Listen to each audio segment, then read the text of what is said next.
नमस्कार, SBT news में आपका स्वागत है। पेश है 28 सितंबर गुरुवार सुबह 11:15 बजे राजस्थान की बड़ी खबरें। प्रधानमंत्री नरेंद्र मोदी के दौरे के एक दिन बाद बुधवार शाम को केंद्रीय गृह मंत्री अमित शाह और भाजपा के राष्ट्रीय अध्यक्ष जेपी नड्डा जयपुर पहुंचे।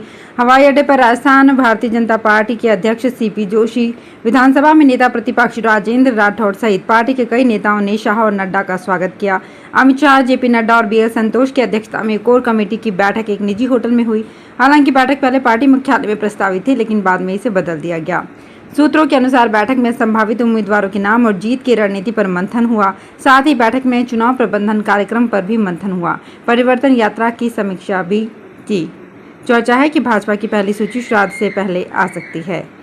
शाह और नड्डा राष्ट्रीय स्वयंसेवक संघ के प्रमुख लोगों से भी मिल सकते हैं। दोनों नेताओं का आज गुरुवार से वापस दिल्ली लौटने का कार्यक्रम है। राजस्थान के प्रसिद्ध लोक देवता बाबा रामदेव के मेले में न केवल श्रद्धालुओं की बल्कि रोडवेज की झोली भी भर गई है। रोडवेज के जोधपुर डिपो की ओर से संचालित की जा रही रामदेवरा मेला स्पेशल बसों से रोडवेज को अब तक करीब 92,80,000 रुपये की आय हो चुकी है और 29 सितंबर तक ये आंकड़ा 1 करोड़ रुपए होने की संभावना है। रोडवेज प्रशासन की ओर से बाबा के यात्रियों के लिए स्पेशल बसों का संचालन किया जा रहा है।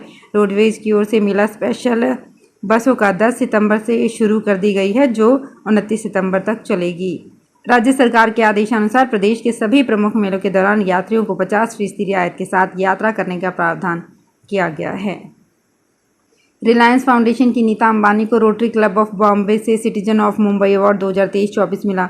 रिलायंस फाउंडेशन ने ट्विटर पर इसकी जानकारी दी। बयान में कंपनी ने कहा कि स्वास्थ्य सेवा, शिक्षा, खेल, कला और संस्कृति में परिवर्तनकारी संस्थान बनाने में उनके स्थायी योगदान के लिए रोटरी क्लब ऑफ बॉम्बे की ओर से नीता अंबानी को ये पुरस्कार दिया गया।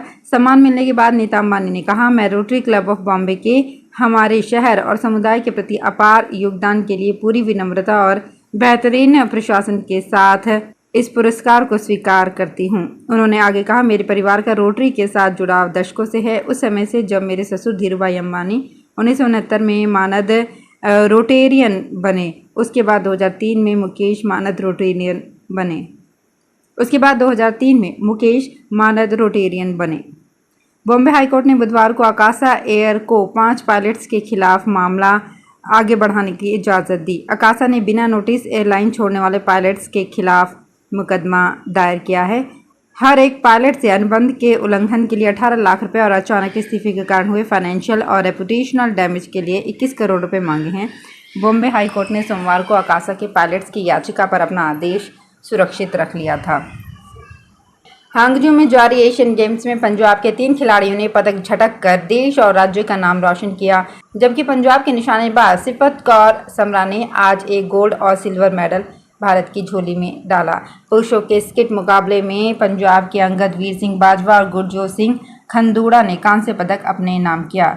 इस पर पंजाब के खेल मंत्री गुरमीत सिंह मीत हेयर ने फरीदकोट की होनहार निशानेबाज सिफत कौर समेत दोनों स्किट निशानेबाजों को बधाई दी। उपराष्ट्रपति जगदीप धनखड़ बुधवार को बाड़मेर के गुड़ामालानी पहुंचे। यहां उन्होंने किसान सम्मेलन में भाग लिया। उपराष्ट्रपति का स्वागत केंद्रीय मंत्री कैलाश चौधरी, राजस्थान के मंत्री हेमाराम चौधरी, जालोर सांसद देवजी भाई पटेल, विधायक हमीर सिंह भायल ने किया। उपराष्ट्रपति ने गुड़ामालानी में केवीके के पास बाजरा अनुसंधान केंद्र का बटन दबाकर शिलान्यास किया। आपको बता दें कि 40 एकड़ जमीन पर गुड़ामालानी में बाजरा अनुसंधान केंद्र बनेगा। महिला आरक्षण की बात करने वाली बीजेपी अपनी नेता को बोलने से रोक रही एआईसीसी सचिव और राजस्थान में कांग्रेस की सह प्रभारी अमृता धवन ने बुधवार को अलवर सर्किट हाउस में महिला आरक्षण बिल को लेकर कहा, बीजेपी अपने आप में बड़ा मसीहा बनती है तो जयपुर में वसुंधरा राजे का भाषण ही करा देती। पिछले दिनों उनकी पार्टी के नेताओं ने महिला आरक्षण पर बड़ी बड़ी बातें की है और अपनी ही महिला नेत्री वसुंधरा राजे को बोलने नहीं दिया। ये हाथी के दांत हैं, खाने के कुछ दिखाने के कुछ। अमृता धवन ने कहा, हमें इतना पता है कि महिला आरक्षण पूर्व प्रधानमंत्री राजीव गांधी का विजन है। उनकी ऊंची सोच के कारण पंचायती राज में महिलाओं को आरक्षण देकर आगे लाने का काम किया है। विश्व पर्यटन दिवस पर पर्यटन विभाग की ओर से राजधानी जयपुर में विभिन्न कार्यक्रमों का आयोजन किया गया। इस मौके पर विश्व विख्यात हवा महल, आमेर महल सहित सभी पर्यटन स्थलों पर सैलानियों को निःशुल्क प्रवेश दिया गया। जयपुर घूमने आए देसी विदेशी पावनों का प्रमुख स्मारक आमेर महल, हवा महल, जंतर मंतर और अल्बर्ट हॉल पर तिलक लगाकर स्वागत किया गया। प्रधानमंत्री नरेंद्र मोदी के अक्टूबर में प्रस्तावित दौरे को देखते हुए पिथौरागढ़ जिला प्रशासन तैयारियों में जुटा हुआ है। पीएम का जिन जगहों पर दौरा है वहां की सड़कों को चमकाने का काम दिन रात चल रहा है। पिथौरागढ़ शहर की 13 किलोमीटर की सड़कों में भी हॉट मिक्स किया जा रहा है। ये सभी सड़कें प्रधानमंत्री नरेंद्र मोदी के रूट में पड़ेंगी। प्रधानमंत्री मोदी चीन सीमा पर स्थित आदि कैलाश पर्वत, नारायण आश्रम जैसी जगहों का दौरा करने के बाद पिथौरागढ़ स्टेडियम में जनसभा करने वाले हैं। मध्य प्रदेश की तर्ज पर भाजपा राजस्थान में होने वाले आगामी विधानसभा चुनाव में भी केंद्रीय मंत्रियों और सांसदों को विधायकी का चुनाव लड़वाने पर गंभीरता से विचार कर रही है।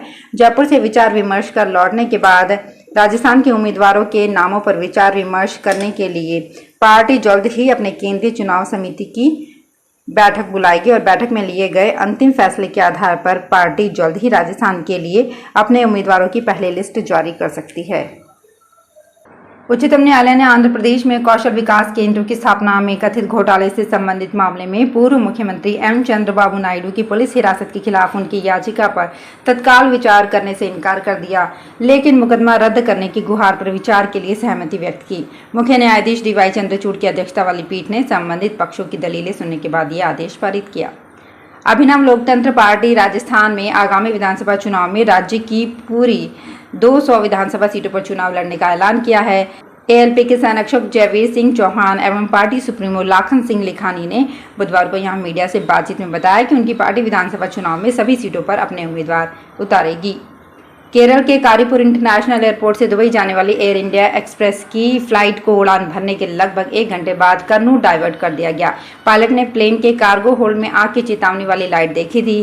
प्लेन में क्रू मेंबर सहित 176 पैसेंजर सवार थे। फ्लाइट सुबह 11 बजे के आसपास कन्नूर में सुरक्षित उतर गई। सभी पैसेंजर्स ठीक हैं। प्लेन सुबह 9:53 पर कारीपुर एयरपोर्ट से उड़ान भरी थी।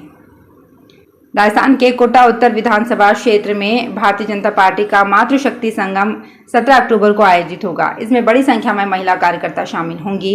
भारतीय जनता पार्टी के पूर्व विधायक प्रहलाद गुंजन ने बताया कि इस संगम के माध्यम से राजस्थान की महिला विरोधी सरकार को सबक सिखाने की शुरुआत कोटा उत्तर से होगी।